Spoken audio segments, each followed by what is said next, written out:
Hello everyone, welcome back to another video about the 2CV, the 2CV6 Dolly. And I thought I'd just talk you through some of the interesting features that you get on a 2CV, which are not like other cars.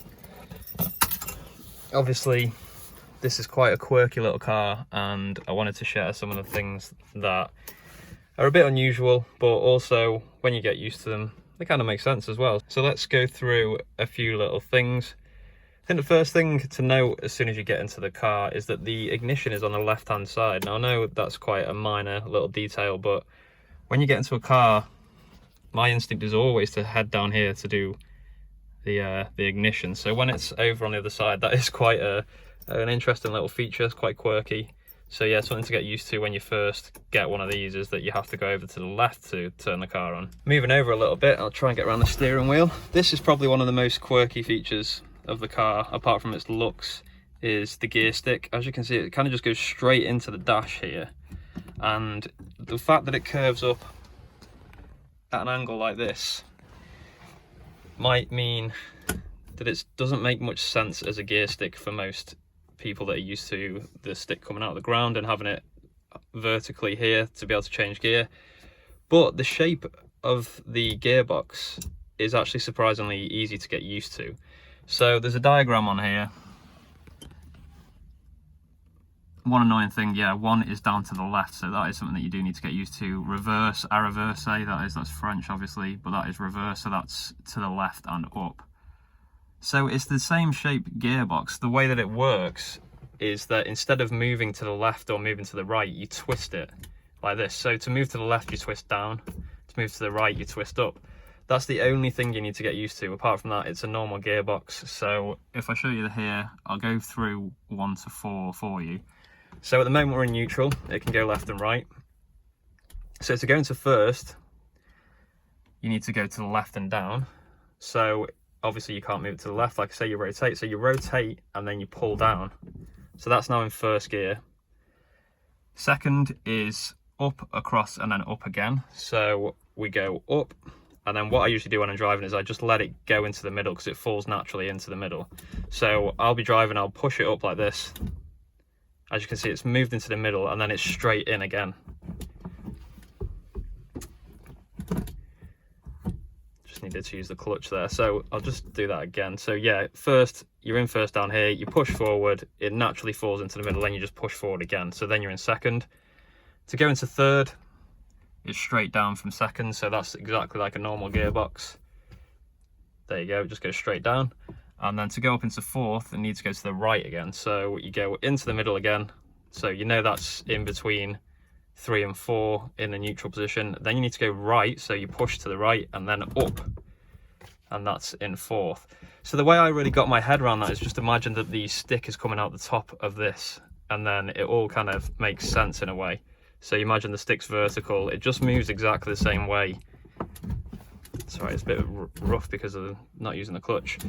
It does move in exactly the same way as a normal gearbox, but yeah, rotating does take a little bit of getting used to, but not as long as you may think. Another feature here, the handbrake, believe it or not, that is not an umbrella lodged into the firewall, that is the handbrake. And the way that works is you just press the button in the middle, there you can feel the release, and you push it into the firewall, or towards the firewall, towards the engine.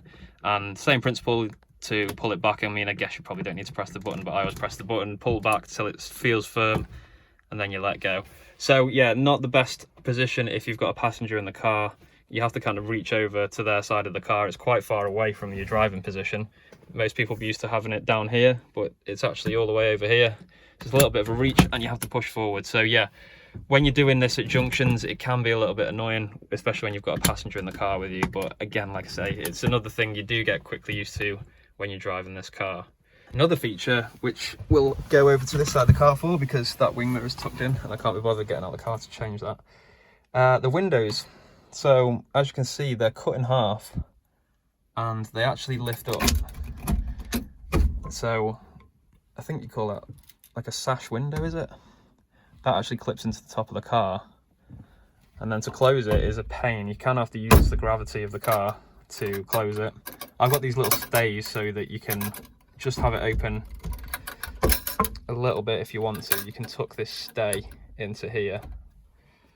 That's not tucked in properly, but you just usually tuck that into there, and then you can just have it a little bit open, which is quite nice. You can buy different lengths of these as well, but for me that's enough just to get a little breeze in if you need to. So yeah, perfect for the smoker to be able to put a cigarette outside whilst they're driving along. And also as well, pretty practical for doing stuff like deliveries and that kind of thing. So I think that's where the idea kind of originates from. Say like a postman can just lift that up and give you a letter out the window, etc, etc.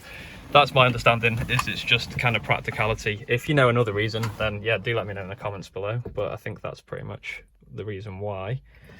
Other little features really, no rev counter obviously, and this is probably quite a quirky feature, a rev counter that only goes up to 70 miles an hour. So I think the fastest I've had this is 65, and that just felt fast enough. I didn't want to take it any further.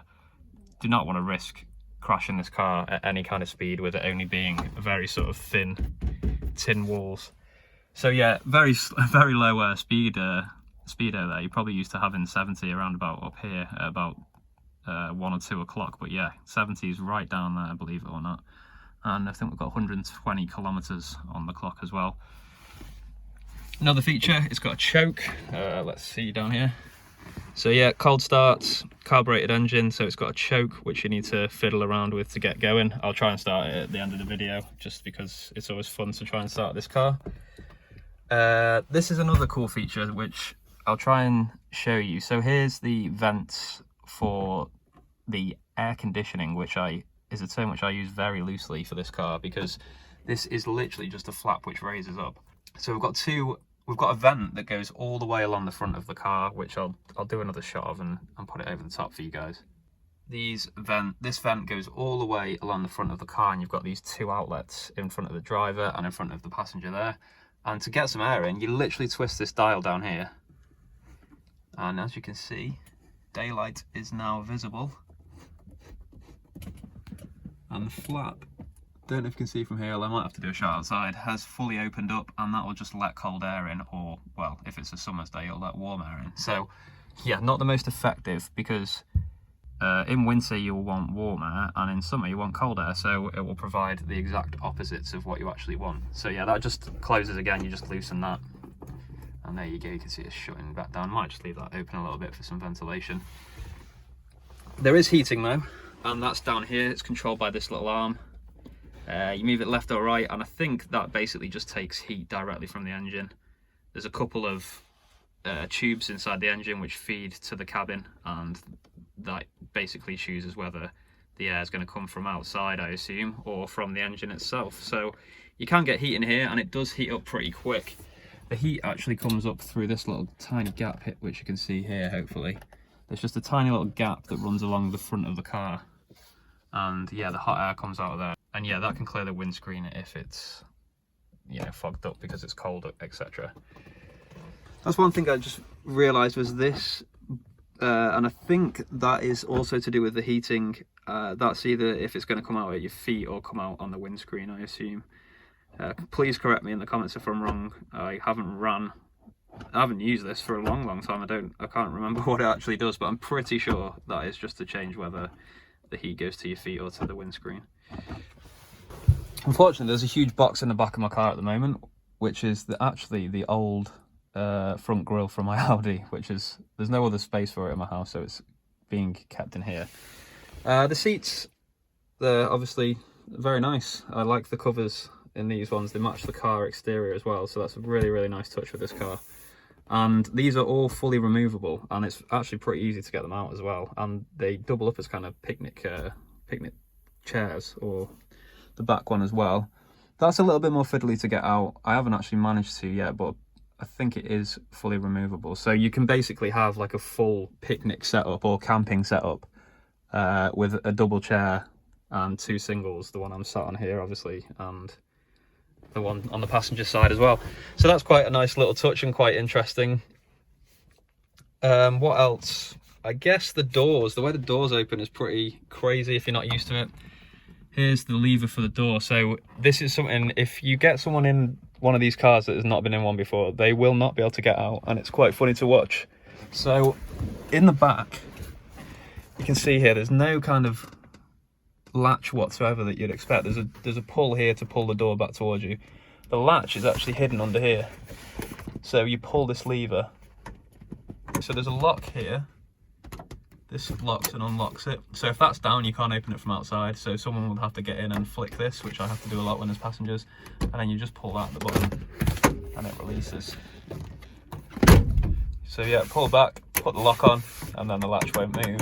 So yeah, very funny watching people trying to get out of this car, because they'll be scratching around here for the handle, and then the next thing you see is a puzzled face looking back at you. And you have to say, it's behind you.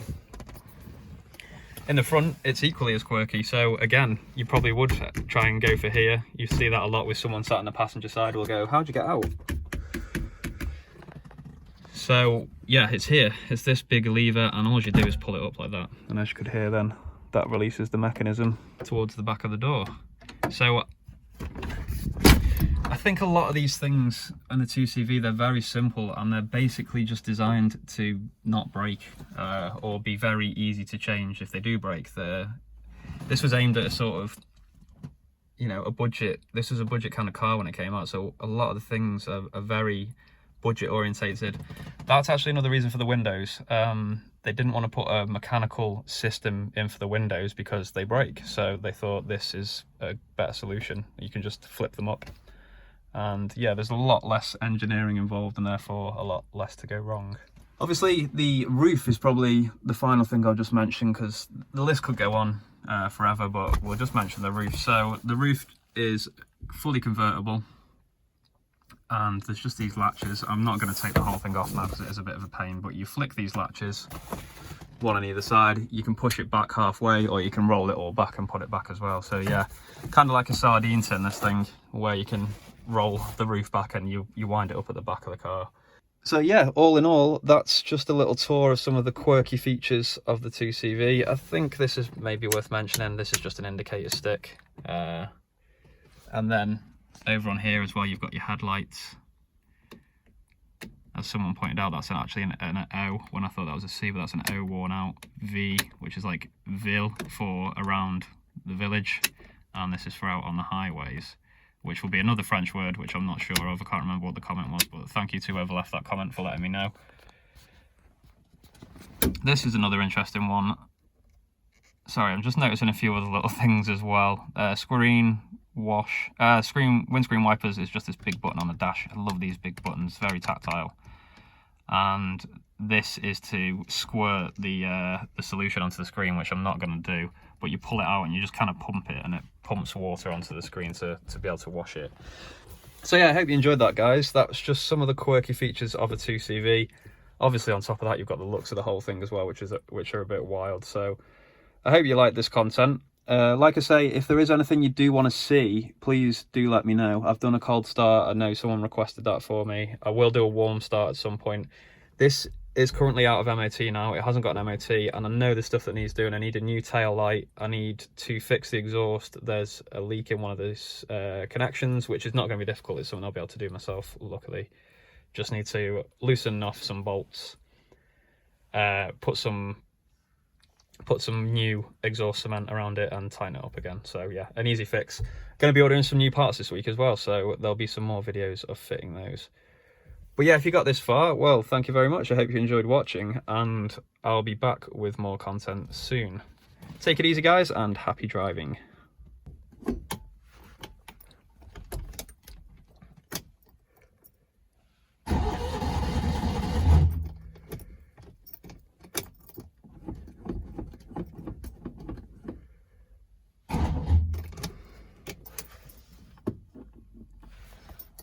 A little bit of choke now. Oh, that seemed close.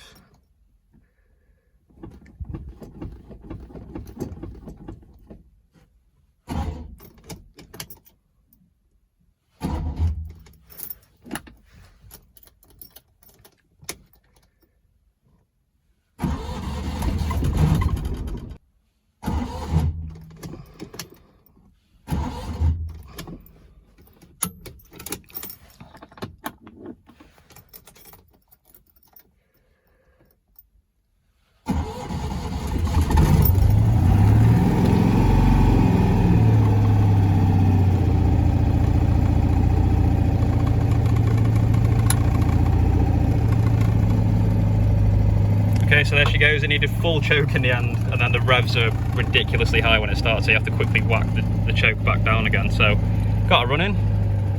She's sounding quite nice. Little 2-cylinder engine, rocking side to side.